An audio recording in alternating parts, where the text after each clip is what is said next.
What's up, everyone? Beast Mode back with another video, and today I actually have the recordings from our most recent monthly. It was 45, 50 players. I don't remember the exact amount. First place got an Ultimate Dark Arm Dragon. Event was fun. I don't know 90% of the people who show up to these events. I don't know anybody's name. I barely know my own name, so I apologize if I don't recognize a player playing. We have a Ryan on the left playing a Blackwing, and we have Avery, I believe, on the right playing Vayu Turbo. So this is the first time I've done something like this. Let me know if you guys like the content or not.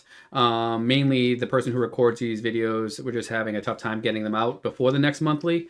So I was given the content, so I'm going to try to see what you guys like. Life points might be a little bit sketch in the middle there, hard to see, but I will do my best. Also, sometimes the camera shakes a little bit because somebody's got nerves and they're shaking their legs and doing whatever. So bear with that. It's only for a second here. I actually have not watched this match all the way through, so we will do this together. And we have typical Blackwing things taking place here, drawing cards because the draw traps are just super strong in the deck. Especially to bait gores like that. That's like, pretty common play nowadays with the draw traps. I don't know if it's best to drop gores on a 1400 attack, but I don't know. It's fine, I guess. We got Whirlwind, double Whirlwind. This game's over. There's really no need to commentate anything more about it. It's it. If you have double Whirlwind, it's like, what? Excuse me. 90 something% chance you're going to win this game at this point. So I guess I'll see y'all back at game 2. Let's just see how this bad boy plays out.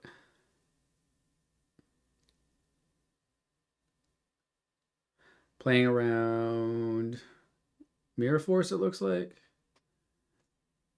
I don't know what we're doing here. Ryan's a pretty good player. I know that he had top 8'd the 3v3. I don't remember. Oh yeah, we got a little bit of wonky stuff going on.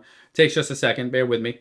I believe they topped the 3v3 event. There's a Vegas or whatever. He was a gold player. So he's a competent player.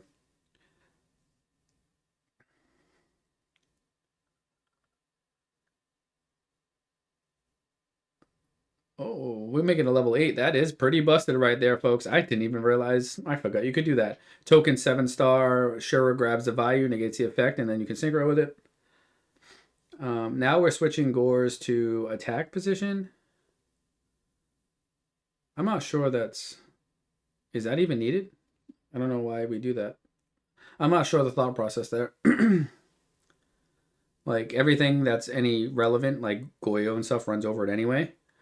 But now if they happen to like brain control, they can out the Stardust by just crashing into gores, where if it was in defense, they couldn't do that. So I don't know. Maybe there's a reason for it. I can't think of it off the top of my head, but who knows? All these players are infinitely better than I. We have a Sirocco coming down. Again, this is like double Whirlwind. It's really hard to come back from this.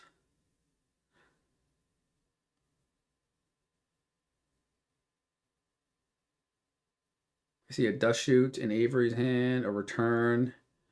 It doesn't really matter what's in their hand. They can set all the cards they'd like.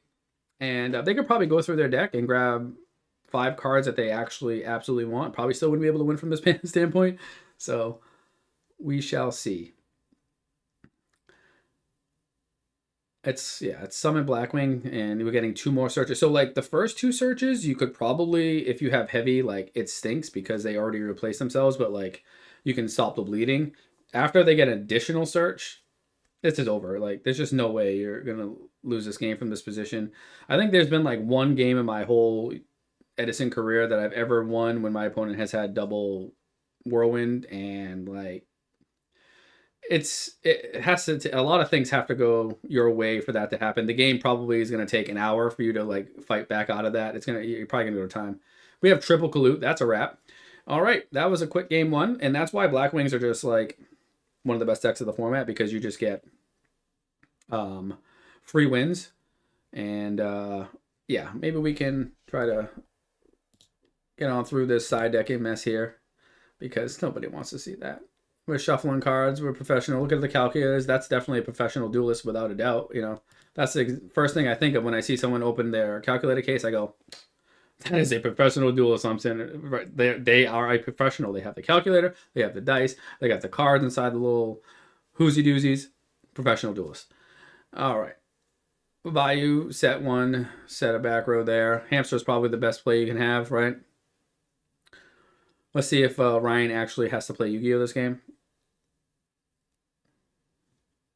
So if you're seeing Blackwing set, you'd assume a Icarus Vayu play.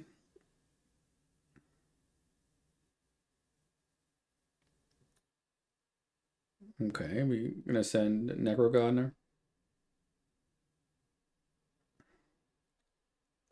We did send Necro Gardener. The glare is a little suspect here, but what are you gonna do? We work what we got here at the Massachusetts Monthlies. We just do what we can do. Okay. So this face down is looking more likely, less likely to be a hamster and more likely to be a Vayu. It could definitely still be Raiko because you probably wouldn't want to flip that reading a potential Vayu there.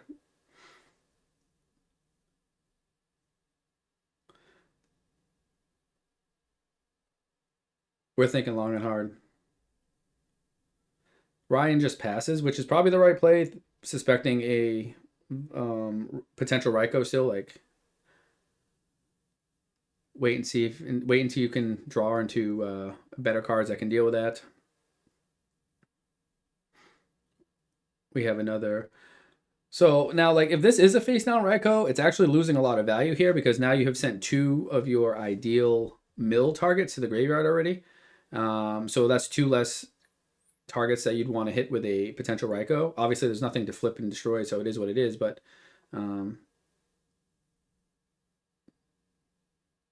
we have the Gores? No.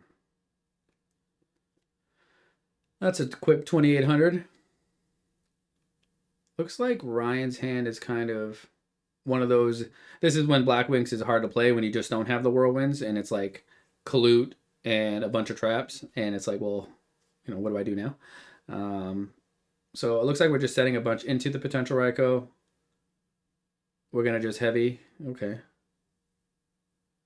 Yeah, I don't know if this is the great play because you already saw a double draw trap game one, Jar and Yada, and now like you potentially heavy going. You think you're gonna go for +1, but if anything, it could have been like 2 for 2, or even worse if they had 2 draw traps down. So I don't know.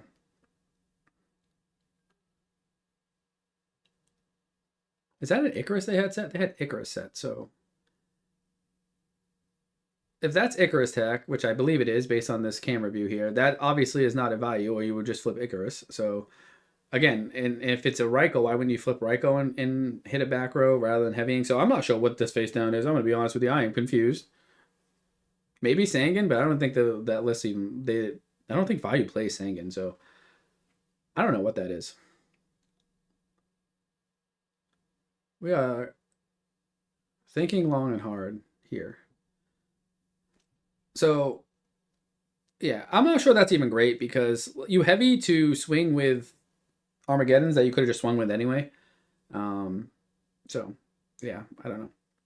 Trap does shoot strong though, so I guess if you would have set that into the back row, they would have MST'd. But like I feel like if you're gonna heavy, you probably should be making a play and heavying to just swing with the 2 Armageddonite anyway. Like, do you really care if they get destroyed? And we have a Raiko. Yeah, so I am pretty confused. I'm not gonna lie to you. Like, I think at one point you could have saved heavy and just flipped Raiko into hit a back row if you really wanted to do that. I don't know.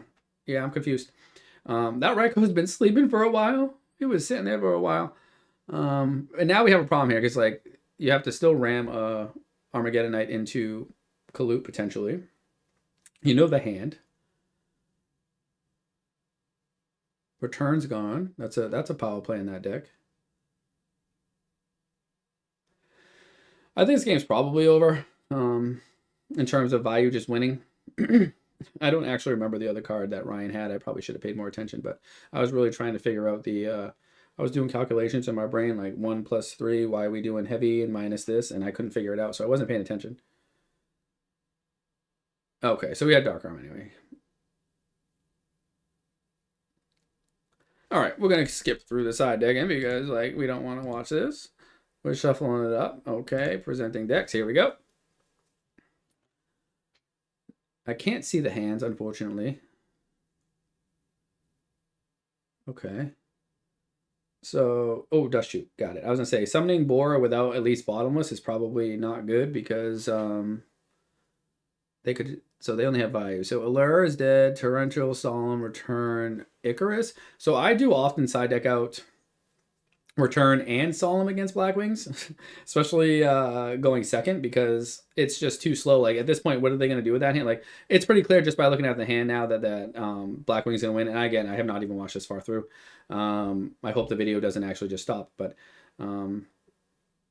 Solemn in Return is just it's a lot of life points and they're slow. Like Solemn is fine if you really want to keep that in. Maybe going first, definitely. But like both of those going second is a little tough to draw, especially opening hand. That's awful.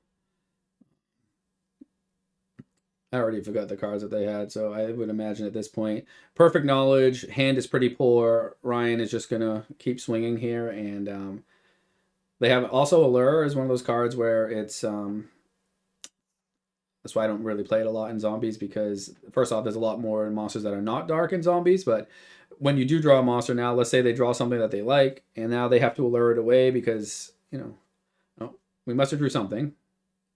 I would imagine we drew something. You typically not going to blind allure unless you had drawn a card.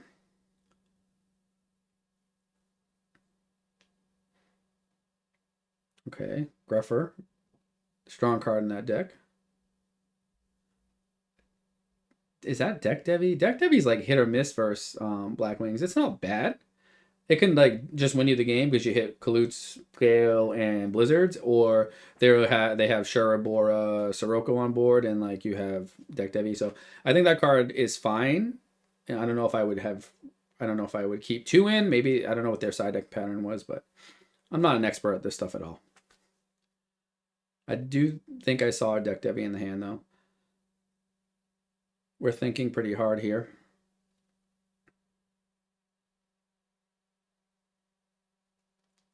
Got that calculator. So maybe that is like the side like the calculator seems to be a intimidating factor because like when you see that you just assume that they know how to play. So that could be the reason why, some of these moves are happening. Just nerves.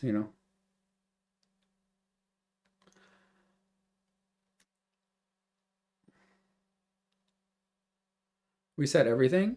Did not play a card. So like if you have more monsters in your hand, are you just gonna shotgun Icarus here, or are you just gonna keep going with the? Because I see Blizzard. I guess we're just gonna keep swinging until they answer.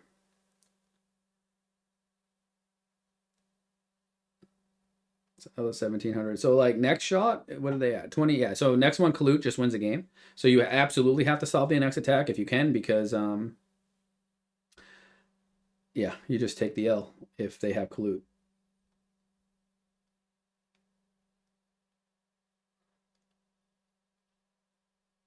I can't even see that.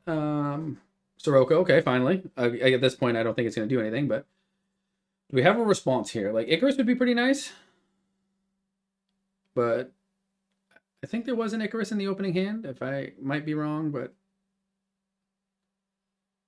it is an Icarus. Now, do we have Solid Road? Why do we play into that? We have Icarus too. Oh, and they hit the exact one. Yeah. Oh, with Solomon. Oh my goodness. We just flipped Solemn Judgment. So if I remember from opening hand, they still have Return. I don't remember what other traps. I think Icarus was one. Solemn. So I'm not sure how much I remember from opening hand. Probably should pay better attention next time. It's the first time I ever did comms over a recorded game, so bear with me. It'll get better, I'm sure. We're torrentialing that right off the bat. Oof, another Icarus. So he knows his return down. So if he was able to pay attention to where they were setting cards, he can pretty much avoid that because return's useless right now. So I think he's dancing around. Ooh, there's a legacy. He does hit the return. Okay, maybe he targeted that specifically. That's the thing too. If you're playing in person, like pay attention to where people are setting cards. Pay attention to cards that are old, that are not doing anything. People are just playing the same card, looking at it every turn, not activating it. Like, you can get a lot of reads by that, and maybe it's a solemn or a Starlight Road or return, and it's just a good habit to pay attention to where people are putting cards, and that's why technically you're not really supposed to be moving cards around in the magic and or spell and trap zone. People do. It's often like in Edison, nobody really says a whole lot, especially if monsters are moving zones. But like spell and trap, generally, if it's an old, like, you can't move old trap. Like, you got to leave the spell and trap. Definitely shouldn't be playing around with those. Monsters, I see people moving them all the time. It's not really like there's a lot to do with zones in Edison that I'm aware of off the top of my head. But spell and trap, definitely keep an eye on that stuff. Like, they should, especially if one that's old, it shouldn't be uplifting and going to the other zone and whatnot, because then it's really hard to track, and that's not proper Yu-Gi-Oh! So I don't know what we're waiting for here. I feel like Ryan should probably just win this game, but I think it's one of those, like, I'm not going to lose, so I'm just going to make sure I just win, and I do that at the right time. He had pretty much all perfect information for majority of the game. He's got Blizzard in his hand. At any time, this thing can hit the field and just win the game with Blizzard, with Brio rather. So I think we're just waiting. Bottomless is engraved now, and now we have a Whirlwind. Are we chain blocking here? Which way are we gonna do this? Okay, so chain link 1, chain link 2, so we don't get bottomless here. I like that. That plays around potential bottomless.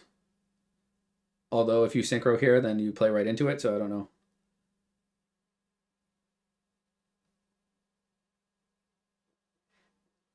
Okay, maybe it's just swing.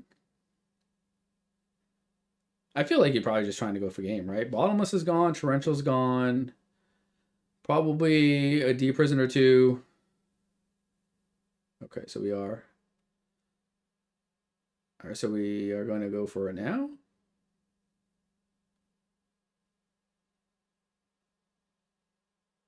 Okay.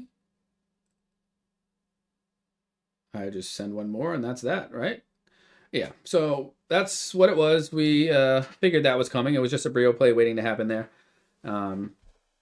So yeah, let me know if you guys like this type of stuff. Commentating over our monthly. I have quite a few more videos to go through. I think I have all the rounds or thereabouts. So I'm gonna try to get these up in a timely manner, because like doing one video a week will be here all year, and people lose interest in the tournament. So this is round 1. Ryan is a great player. I'm not familiar with Avery, and this is our next monthly coming up. Actually this Sunday. For a first edition Ultimate Rare Lightning Vortex. I believe I'll be there. I don't go to everyone, but I try to make them, make them when I can. And it's a good time. I don't know how many people are going to come out. It's anywhere between 30 to 50 players, depending on the card. Obviously, more sought after cards are, we get a larger crowd, but let me know in the comments if you guys like this, if you want me to do something better, different. Again, and I also want to say, anybody who's watching this from our monthly, if I critique some plays, please don't take it personally. I'm just watching the game and sharing my insight. That's the whole point. That's why people are watching. And I tell you, I play and make many mistakes, and I play like ass myself. So and I'll say it and I'll call myself out. So please, no hard feelings. I am trying to keep it as nice as I can. But if it's a blatant misplay, I gotta call it if I see it. With that being said, I'll see y'all on the next one.